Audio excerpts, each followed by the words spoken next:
మనం సత్యాన్ని, వాక్యాన్ని నమ్మాం కదా, వాక్యమే సత్యం. ఈ వాక్యమందు నమ్మినటువంటి వారిని తనను నమ్మారు, యేసుప్రభువుని నమ్మారు.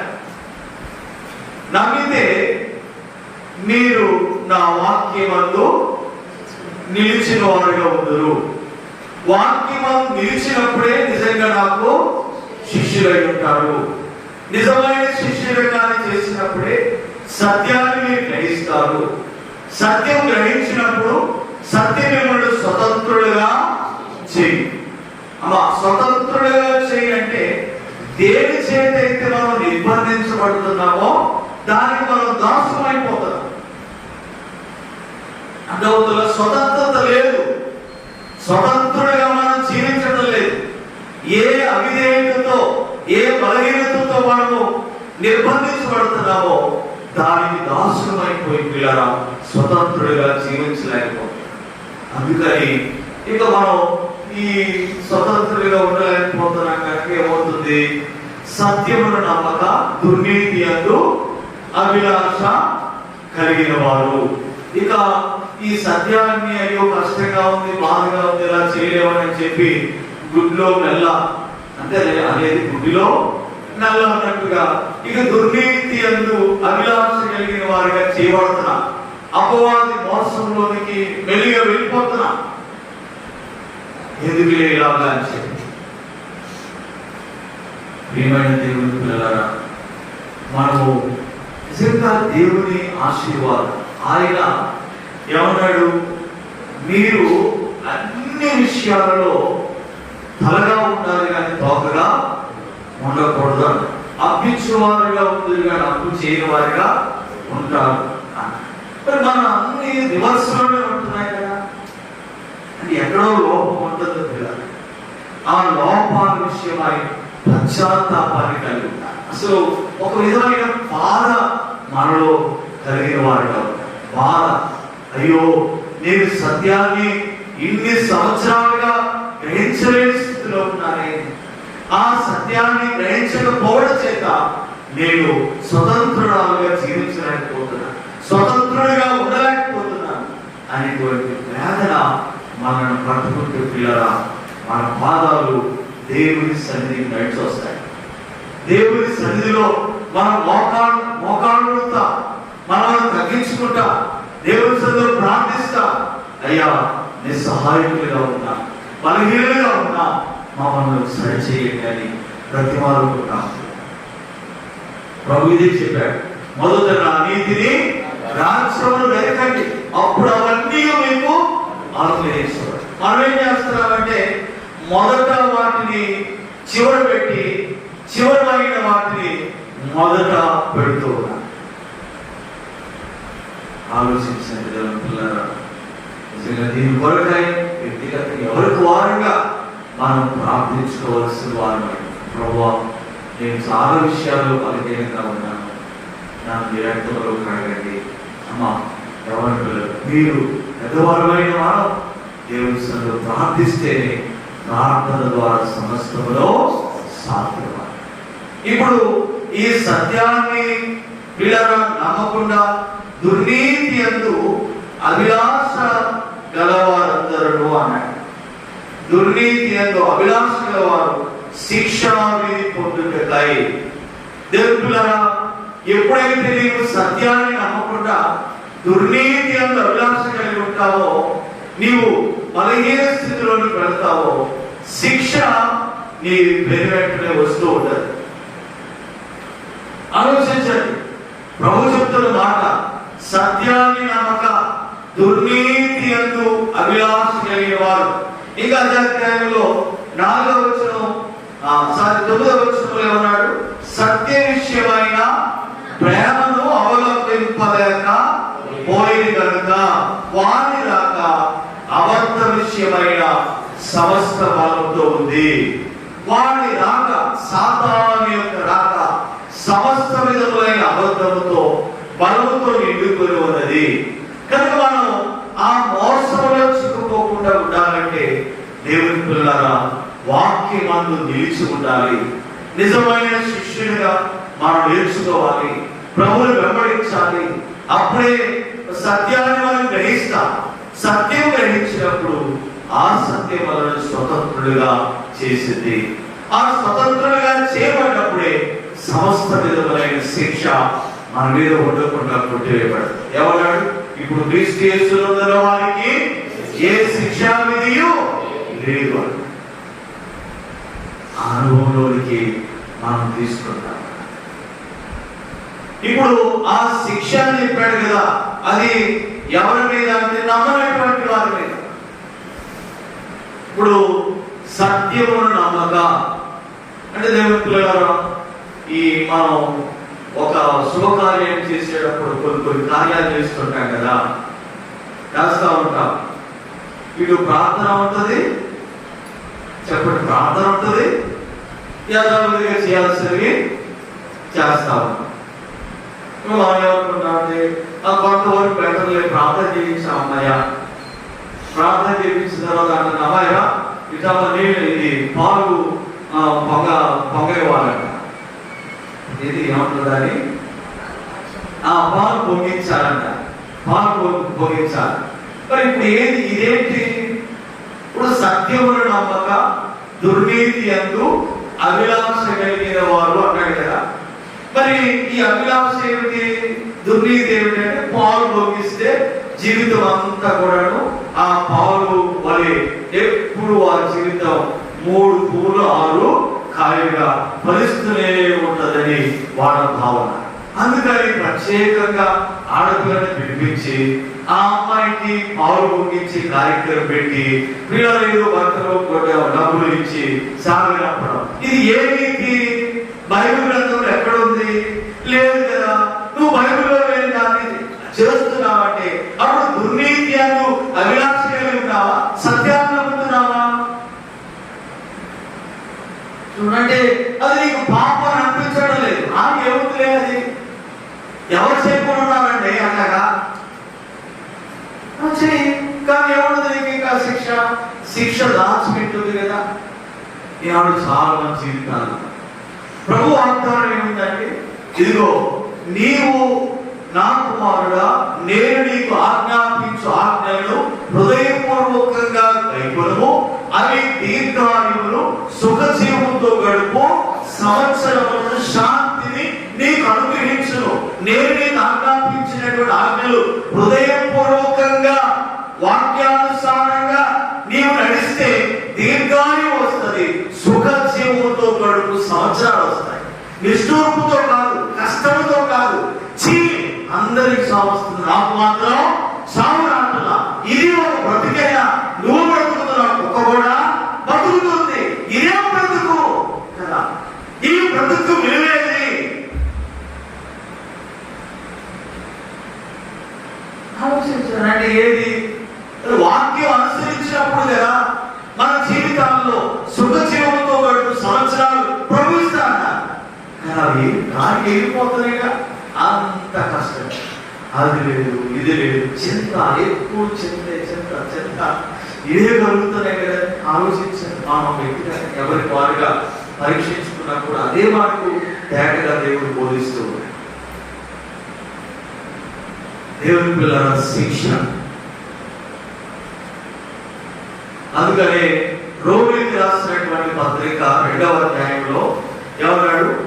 సక్రియను ఓపికగా చేయకుండా ఎవరైతే ఉంటారో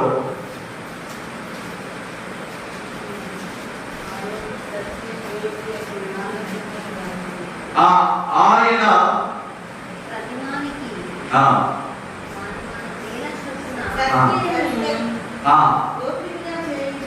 అది కదమ్మా 8-9 వచ్చిన అయితే భేదమును పుట్టించి సత్యమును లోబడక దుర్నీతికి లోబడు వారి మీదికి దేవుని ఉగ్రతయు రౌద్రమును వచ్చును. దుష్కార్యము చేయి ప్రతి మనుషుని ఆత్మకు, మొదట యూదునికి గ్రీకు దేశస్థునికి కూడా శ్రమయు వేదనయు కలుగును.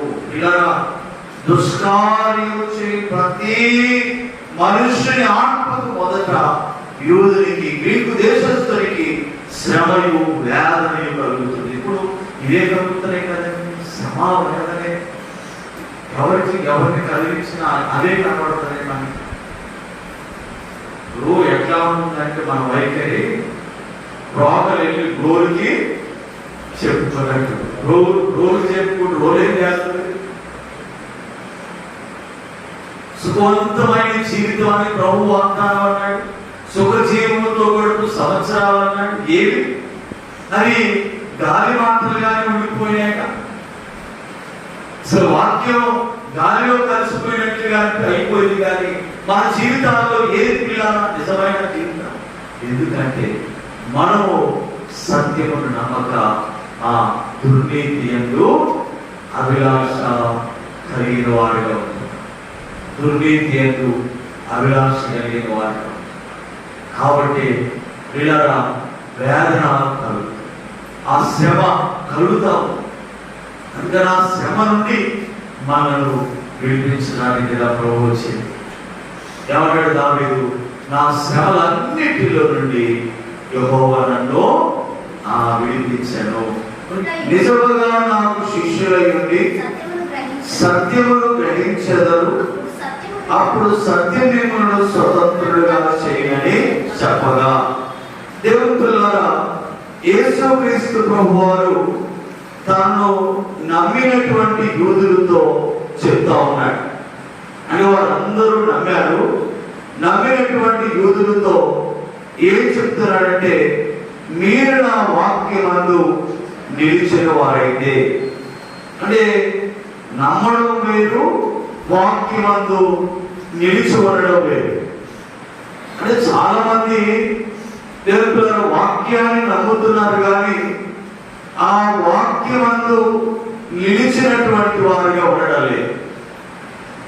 ఉదాహరణకి నేను బాగా ఎవరైనా శోధిస్తున్నారు, బాగా విపరీతంగా శోధిస్తూ ఉన్నారనుకోండి, ఆ శోధించేటువంటి వారి మీద కోపం వస్తుంది.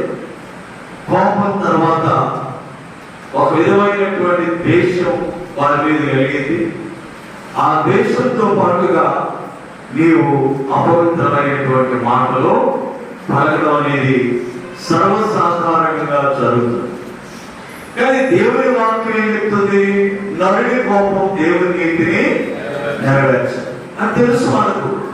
కానీ వాక్యమందు నిలిచి ఉండలేకపోతున్నా. అబద్ధాన్ని చెప్పకూడదు అన్నాడు. అబద్ధికుడు, అబద్ధమునకు జనకుడు అయ్యేటువంటి అపవాదు.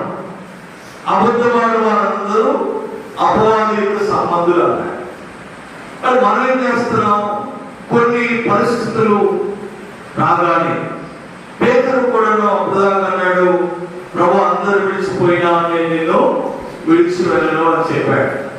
ప్రభు అన్నారయ్యా, నీవు నన్ను ఎరగినని బొమ్మారు కలుగుతావు, కోడికి పోయి కుమ్మరు పంటే.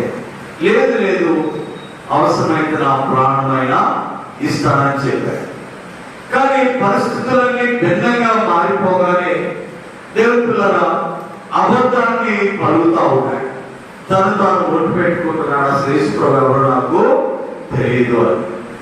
సరే, అదే పేతురు దేవుని పిల్లరా పరిశుద్ధాత్మ శక్తిని పొందిన తర్వాత పరిశుద్ధాత్మతో నిండిపోయిన వాడై ప్రసంగించినప్పుడు ఒకే ప్రసంగంలో 3000 మంది మా సంఘంలో చేర్చబడ్డారు. ఇక ఆ తర్వాత ఎన్నడూ కూడా ఆయన జీవితంలో అబద్ధం ఆడలేదు. మనకి ఏమర్థమవుతుంది? ఇప్పుడు వాక్యమందు నిలిచి ఉండాలంటే ప్రియులారా, మన సొంత శక్తి చాలదు. పరిశుద్ధాత్మ శక్తితో దేవుని నమ్మాం, వాక్యాన్ని కూడా దేవుని వాక్యమే నమ్ముచున్నాం. కానీ వాక్యమందు నిలిచినటువంటి వారిగా ఉండాలి. కానీ ఇక్కడ వారు సత్య సంబంధమైన ప్రేమను అవలంబింపకపోయి కనుక వారి రాక అబద్ధ విషయమైన సమస్త బలముతో నానా విధములైన సూచక్రియలతో మహత్కార్యములతో ఉంది. మా సత్య సంబంధమైన ప్రేమను అవలంబింపలేకపోయారు. మనకు కూడాను కొన్ని కష్టమైన పరిస్థితులు, లేక శ్రమ, లేక ఆర్థిక పరిస్థితులు, లేక అనారోగ్యాలు, ఇవి మనను భయభ్రాంతులుగా చేసినప్పుడు సత్యమందు నిలిచి ఉండలేకపోతున్నా. ఎవరైనా యేసుప్రభువారు, మీరు నమ్మారు, నా వాక్యమందు నిలిచిన వారైతే మీరు నాకు నిజముగా శిష్యులై ఉంటారు. వాక్యమందు నిలిచి ఉంటే నిజమైన శిష్యులుగా ఉంటా. శిష్యుడు అన్నప్పుడు వెంబడించుట, ప్రభువును వెంబడిస్తా. అలా వెంబడిస్తున్నప్పుడు దేవుడున్నారా, సత్యమును గ్రహించెదరు, సత్యమును గ్రహించెదరు. ఈరోజు మేము ఒక గ్రామంలో చర్చి ఓపెనింగ్కి వెళ్ళాం. చర్చి ఓపెనింగ్కి వెళ్తే ఆ చర్చి ఓపెనింగ్ లో అక్కడ మాస్టర్ గారు చనిపోయారు. ఆ చనిపోయిన మాస్టర్ గారు నడిపిస్తున్నారు. మాస్టర్ గారు నడిపిస్తూ ఉన్నప్పుడు ఆ మాస్టర్ గారి యొక్క బంధువు ఒక ఆయన, ఆ మాస్టర్ గారు ఎన్ని విధాలు శ్రమ పడుతూ వచ్చిందో ఆయన వివరించాడు. ఎంతో ఒక 15 నిమిషాలు, 10 నిమిషాలు, జస్ట్ 10 నిమిషాల్లోనే నిజంగా ఆమె ఎంత శ్రమ పడుతూ ఉందా సంఘం కొరకు అనేది అందరూ గ్రహించారు. అంటే ఈ బంధువు మాస్టర్ గారిని, మాస్టర్ గారు చచ్చిపోయిన తర్వాత సంఘ క్రమాన్ని ఆయన అనుసరిస్తూ ఉన్నాడు కనుక పాస్టర్ గారి యొక్క శ్రమను గురించి, ఆ కష్టాన్ని గురించి చక్కగా చెప్పగలిగాడు. అదే నన్ను చెప్పమన్నారు అనుకోండి, నేనేం చెప్పగలుగుతానా? చెప్పలేదు. ఎందుకంటే నేను ఆమెను వెంబడించడం లేదుగా, ఆమె సంఘంలో ఒక సభ్యుని కాదు కనుక, నాకు ఆ విషయాలు తెలియదు కనుక నేను ఆమె గురించి ఏమి చెప్పలేదు. అదేవిధంగా మనము యేసుక్రీస్తు ప్రభువారిని వెంబడించకపోతే సత్యాన్ని మనం గ్రహించలేము. వారు సత్యమును నమ్మక, దేవుని పిల్లల సత్యాన్ని నమ్మక దుర్నీతి యందు అభిలాష గల వారిగా చేయబడ్డారు. వారు సత్యాన్ని నమ్మక దుర్నీతి యందు అభిలాష గల వారిగా చేయబడ్డారు. కారణం ఏమిటంటే సాతాను చేత మోసగించబడుతున్నారు. పిల్లల నీవు నేను మన జీవితాల్లో సాతాను చేత మోసగించబడకుండా ఉండాలంటే ఏం చేయాలి? ప్రభువైన యేసుక్రీస్తు వారిని వెంబడించాలి. అందుకే ఏమన్నాడు?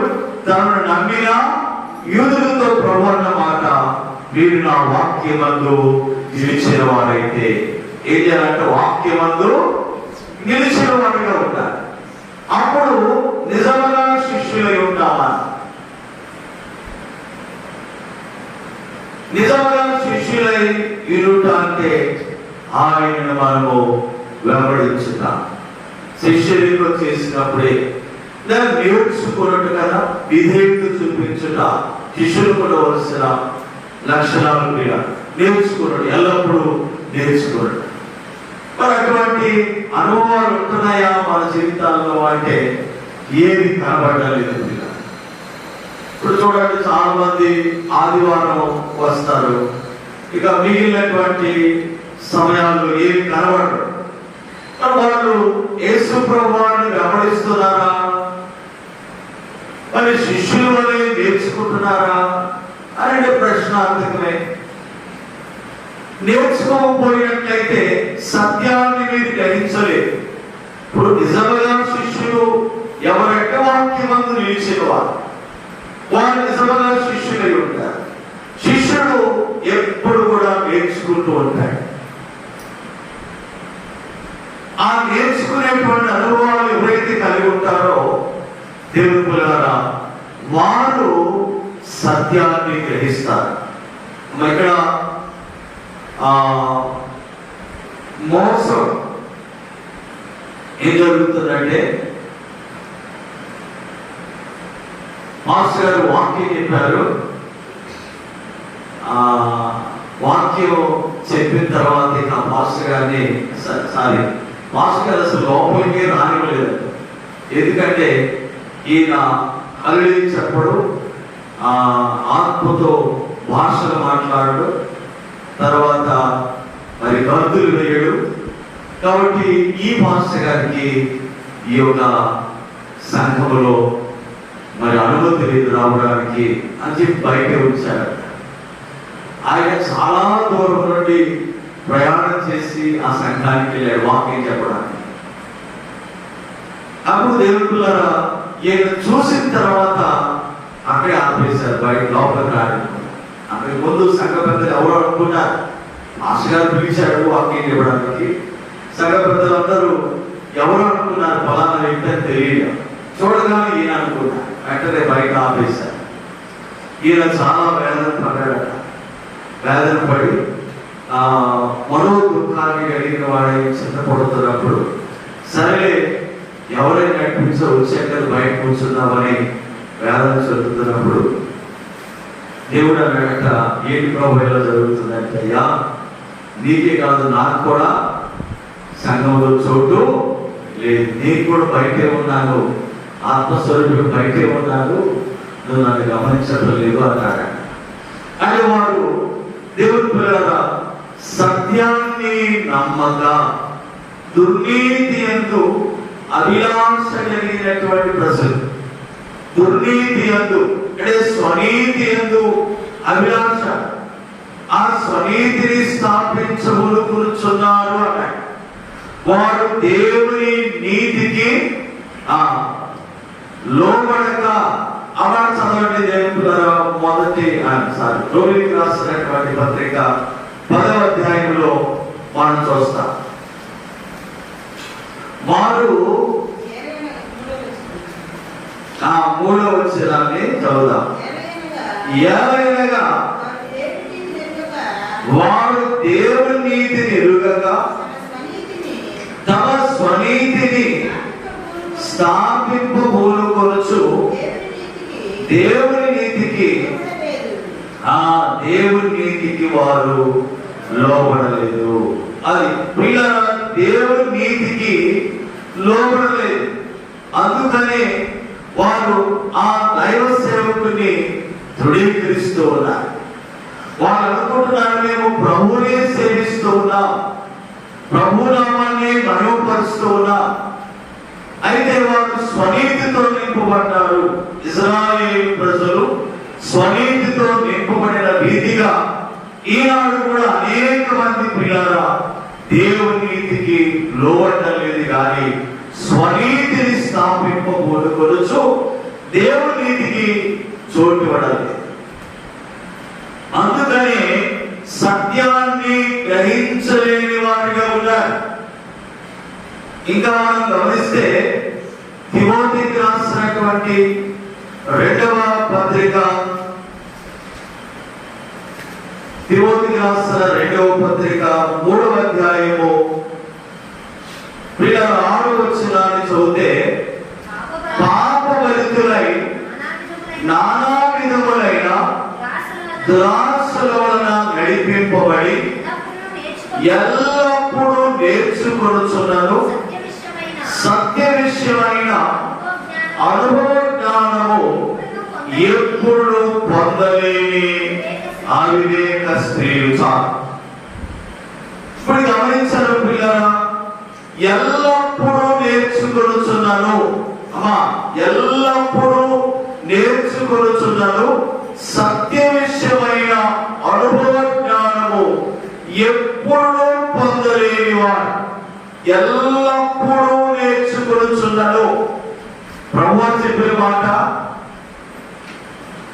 తనను నమ్మినటువంటి యూదులతో అన్నాడు, మీరు నా వాక్యమందు నిలిచిన వారైతే నిజముగా నాకు శిష్యులై ఉంటారు, అప్పుడు సత్యమును గ్రహించదని అన్నాడు.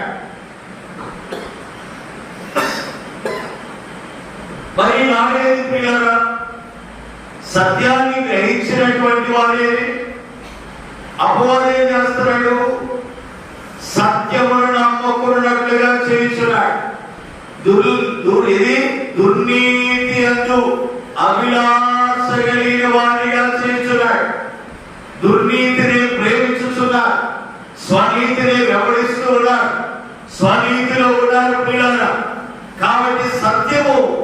వారికి మరుగుగా చేయబడుతుంది. ఇక్కడ ఎల్లప్పుడూ నేర్చుకొనుచున్నాను. ఫర్ ఎగ్జాంపుల్ దేవుని పిల్లలారా, 10, 20, 30 సంవత్సరాలుగా వాక్యాన్ని నేర్చుకుంటున్నాం, కానీ సత్యాన్ని గ్రహించావా? సత్యాన్ని గ్రహించినటువంటి అనుభవాలు లేవే. సత్యాన్ని గ్రహించలేదు అంటే నీ శిష్యరికం సరిగా లేదు అని అర్థమవుతుంది. శిష్యరికం సరిగా లేదు అంటే నీవు వాక్యమందు నిలిచి లేవు. అయ్యే కనబడుతున్నాయి కదా. దేవుని పిల్లలారా, మనం గ్రహించాలి. మరి దీని కొరకై ఇప్పుడు ఈ బలహీనతలో ఉన్నాం కదా, ఎల్లప్పుడూ నేర్చుకొనుచున్నాను, సత్య విషయమైన అనుభవ జ్ఞానమును ఎప్పుడూ పొందలేదు. సార్ అప్పుడప్పుడన్నా పొందానా అంటే అది కూడా లేదు. ఇప్పుడు 1 సంవత్సరం సత్యాన్ని గ్రహించావు, 1 సంవత్సరం సత్యాన్ని గ్రహించలేకపోయావు అంటే అది కొంచెం అంగీకరింపదగినటువంటి విషయంగా ఉంది. కానీ ఎప్పుడు సత్యమును గ్రహించలేని వారిగా, పొందలేని వారిగా ఉంటారు. ఎంత విచారకరం. మరి ఇంత అవివేకపు స్త్రీలు అన్నాడు. మరి మన అవివేకాన్ని గుర్తించామా? గుర్తించినప్పుడు దాని కొరకైనటువంటి వేదన ఏది? ఎగ్జాంపుల్, నీవు కడుపుని పోసింది, నువ్వు బాగా వెదిరిపోతున్నావు, అల్లాడిపోతున్నావు, అమ్మో అమ్మని క్యాన్సర్ పెడుతున్నావు, తట్టుకోలేకపోతున్నావు, హాస్పిటల్ తీసుకెళ్ళబడుతున్నావు. ఎందుకంటే అది నీ కడుపులో నొప్పి స్టార్ట్ అయింది, అల్లాడిపోతున్నా. దాని విషయమైనటువంటి బాధను వ్యక్తపరుస్తున్నా. అరుపు ద్వారా, కదలికల ద్వారా, కన్నీటి ద్వారా అది వ్యక్తపరుస్తున్నా. మరి ఆత్మ సంబంధంగా నీవు సత్యాన్ని గ్రహించలేని అవివేకపు స్త్రీగా, పురుషుడిగా ఉన్నప్పుడు ఆ బలహీనతను గురించినటువంటి బాధ నీలో కొంచెమైనా కనబడుతుందా? ఆలోచించాలి. ఇప్పుడు శరీరంలో నీకు నొప్పి కలగానే మెదిరిగిపోతా ఉన్నావు, పెద్దలు అరుస్తున్నావు, తట్టుకోలేకపోతున్నాడు, హాస్పిటల్ తీసుకెళ్ళండి, హాస్పిటల్ తీసుకెళ్ళండి అని అరుస్తున్నావు. కానీ ఆత్మ సంబంధమైనటువంటి వేదన నీకుందా అంటే అది ఏ పోల్చినారు కూడా కాదు. అలా ఉంటే సన్నిధికి వస్తారు కదా పిల్లలు, శనివారం ప్రార్థన కూడడానికి వస్తారు కదా, మంగళవారం ప్రేయర్ కూడడానికి వస్తారు కదా. వచ్చి వారు పిల్లల కన్నీరు విడుస్తారు, రోదన చేస్తారు కదా. అంటే సరే కన్నీరు రావడం లేదు, బాగా అయ్యో ప్రభు నేను అవివేకంగా ఉన్నాను, సత్యాన్ని గ్రహించలేని స్థితిలో ఉన్నాను, ఇన్ని సంవత్సరాలుగా క్రైస్తవునిగా ఉన్నాను, ప్రభు నిన్ను సంతోషపరచలేకపోతున్నాను అనేటువంటి బాధ నీకున్నదా పిల్లరా? ఆలోచించాలి. ఈనాడు అది లేదండి. చాలా మందికి మాత్రం కూడా లేదు ఆ బాధ, ఆ చింత లేదు అసలు. క్రైస్తవ్యం చాలా బలహీనమైపోవడానికి కారణం ఏంటంటే విశ్వాసుల్లో ఇదిగో ఈ బలహీనతలు గురించినటువంటి పశ్చాత్తాపం లేదు, సరైనటువంటి సరి చేసుకునే మనసు లేదు ప్రియ. అందుకనే ఎల్లప్పుడూ నేర్చుకుంటున్నారు సత్య విషయమైన అనుభవ జ్ఞానం పొందలేని వారిగా. మా మొదటి ఆరాధన 6 గంటల నుంచి 8 గంటల వరకు బెరకానిసి మినిస్ట్రీస్, స్వర్ణభరత్నగర్ 9వ line, JKC college road, Guntur. రెండవ ఆరాధన ఉదయం 9 గంటల నుంచి మధ్యాహ్నం 1 గంట వరకు కొలనగొండ బెరకానిసి మినిస్ట్రీస్. మూడవ ఆరాధన సాయంత్రం 6 గంటల నుంచి 8 గంటల వరకు పడపాడు బెరకానిసి మినిస్ట్రీస్. బెరకానిసి మినిస్ట్రీస్ స్థాపకులు ఫౌండర్ పాస్టర్ కె జోసెఫ్ గారు. ప్రార్థన అవసరతల కొరకు మా ఫోన్ నెంబర్ 9000015117 మా ఫేస్బుక్ లైవ్ వర్తమానం చూడాలనుకుంటే ఫేస్బుక్ ఐడి కే జోసఫ్ అని టైప్ చేయండి. యూట్యూబ్లో మా వర్తమానాలు స్క్రిప్ట్ డ్యాన్స్ చూడాలనుకుంటే మా యూట్యూబ్ ఛానల్ నేమ్ పెరగానిసి మినిస్ట్రీస్ కే జోసఫ్ అని టైప్ చేయండి. అలాగే సబ్స్క్రైబ్ చేయండి. దేవుడు మిమ్మల్ని అందరినీ దీవించునుగాక. ఆమేన్.